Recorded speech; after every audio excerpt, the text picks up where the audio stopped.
Kolluru వెలుమలలో best flat కోసం చూస్తున్నారా? రాధే స్కైని ఎంచుకోండి.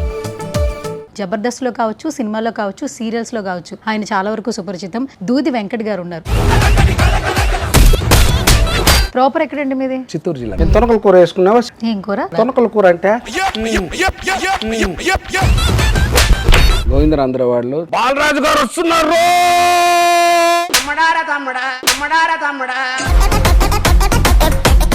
జబర్దస్త్లో చేస్తున్న టైంలో రిసీవింగ్ ఎలా ఉండేది? టైంలో ఏంటంటే మనం అది టీవీలో ఇమ్మీడియట్ ఆ టైంలో క్లియర్గా దీని మీద ఎందుకని అనుకున్నా. ఆది అయితే అసలు నెక్స్ట్ లెవెల్. అసలు మీరు ఆది అన్నందుకు సారీ టు సే. నేను జబర్దస్త్ చేసే టైంలో ఆ అబ్బాయి మా దగ్గరికి వచ్చి అప్పట్లో కొన్ని రూమర్స్ కూడా వచ్చి చూసారా, అమౌంట్ల గురించి కానీ ఫుడ్ గురించి?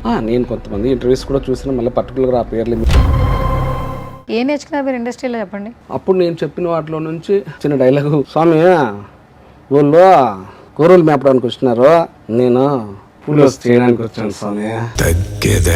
నాకు ట్విన్స్ కవల పిల్లలు.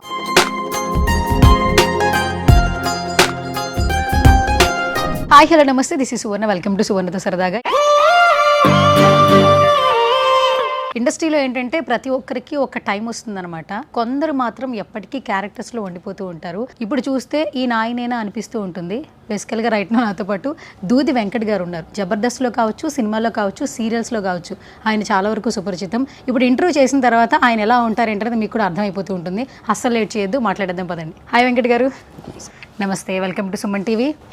సో వెంకట్జీ, బేసికల్గా ఇప్పుడు మీరు ఇంతకు ముందు చెప్పారు, పుష్ప టైంలో నేను బన్నీ గారికి ట్యూటోరియల్ చేశాను బికాజ్ స్లాంగ్ ట్యూటర్గా కొంతకాలం చేశామన్నారు. ఆ కాల్ ఎట్లా వచ్చింది, అసలు ఏంటి, దేనికి ఓన్లీ స్లాంగ్ కోసమా? అంటే అందులో క్యారెక్టర్ కూడా చెప్పారు. స్లాంగ్ ఫస్ట్ ప్రయారిటీ స్లాంగ్ కోసం పిలిచారు, తర్వాత వేషన్ చెప్పారు. ప్రవీణ్ గారు అని దాని డైరెక్షన్ డిపార్ట్మెంట్ సార్ దగ్గర, సుకుమార్ సార్ దగ్గర. సో నేను వెళ్ళాను, వాళ్ళు ఒక ఆడిషన్ ఇవ్వమన్నారు, ఆ స్లాంగ్ బేస్ చేసుకొని వచ్చాను. ఇంకా కనెక్ట్ అయ్యారు. ఇంకా సుకుమార్ సారు, వీళ్ళ బన్నీ సార్, వాళ్ళందరితో నేను ఆ ట్యూటర్గా కొంతకాలం చేశాను. బన్నీ గారు కూడా even slang, timing, expression, body language, so ప్రతిదీ కూడా మనం ఒక డైలాగ్ చెప్తున్నామంటే ఆయన ఎంత హార్డ్ వర్కర్ అంటే దాన్ని మనం ఒక ఆ 4-5 ఏమున్నాయి వాటిని 4-5 సార్లు ఆయన తీసుకుంటారు. మళ్ళీ ఇప్పుడు స్లాంగ్ దాన్ని ఒక 4-5 సార్లు ఆయన ప్రాక్టీస్ చేసుకుంటారు. ఎక్స్ప్రెషన్, బాడీ లాంగ్వేజు, టైమింగ్, ప్రతిదీ అలా తీసుకొని మళ్ళీ మనకు తను చేసి చూపించి మీరు సాటిస్ఫై అయినా కాదని ఇంత pin to pen hard work చేసుకొని pin to pin down to earth ఉండి ఆయన ఇంత స్టారు అనేది మనమే షాక్ అయిపోతుంటాం, ఏంది ఇంత హార్డ్ వర్క్, ఎంత కష్టపడుతున్నారని. సో నేను సార్కి కొంత అంటే ఆ టైంలో నేను కొంతవరకు చేశాను, అది ఆ స్లాంగ్ సార్కి చెప్పాను. తర్వాత మా అమ్మగారికి కొంచెం హెల్త్ బాగాలేకపోతే నేను వాళ్ళ పర్మిషన్ తీసుకొని సుక్కు సార్ది, బన్నీ సార్ది వెళ్ళిపోయాను. అప్పుడు నేను చెప్పిన వాటిలో నుంచి ఏదైనా ఒక చిన్న డైలాగు చెప్తాను.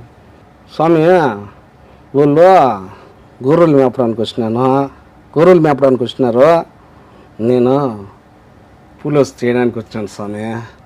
సో ఇట్లా ఆ స్లాంగ్ ఏందో చిత్తూరు స్లాంగ్, మనం చేసిన దానికి మనం ఒక 70-80% చేసామని నేను అనుకుంటే అతను 100% మనకి ఇచ్చేవాళ్ళు. బట్ అది సెకండ్ టైం, థర్డ్ టైము మనం బాగుంది సార్ అని కాంప్రమైజ్ అయినా ఆయన ఎవరు లేదు, ఇంకా ఎక్కడో లోపల వెళుతుంది మీకు అని అంత హార్డ్ వర్క్ చేసేవాళ్ళు మేడం. ఎందుకు ఊరికనే ఎవరు స్టార్లు అయిపోరు కదా మేడం. అది సరే, ఇప్పుడు నేను ఒక 3 థింగ్స్ చెప్తాను. ఆ 3 థింగ్స్ మీరు ఇదే స్లాంగ్లో చెప్పాలి. సో మొత్తానికి మీరు ఆల్మోస్ట్ ఒక జర్నీ అయితే పుష్ప సినిమాతో, అలాగే పుష్ప టీంతో, అల్లు అర్జున్ గారితో ఒక జర్నీ స్టార్ట్ అయింది కాబట్టి ఆ కొద్ది స్మాల్ టైం అయినా కూడా మొత్తానికి పార్ట్ 1, పార్ట్ 2 రెండు సక్సెస్ అయిపోయినాయి కదా. సో సినిమా సక్సెస్ అయింది కదా, ఆయనకి విష్ చెప్పాలి, ఓన్లీ చిత్తూరు స్లాంగ్లో ఎలా చెప్తారు వెంకట్ గారు?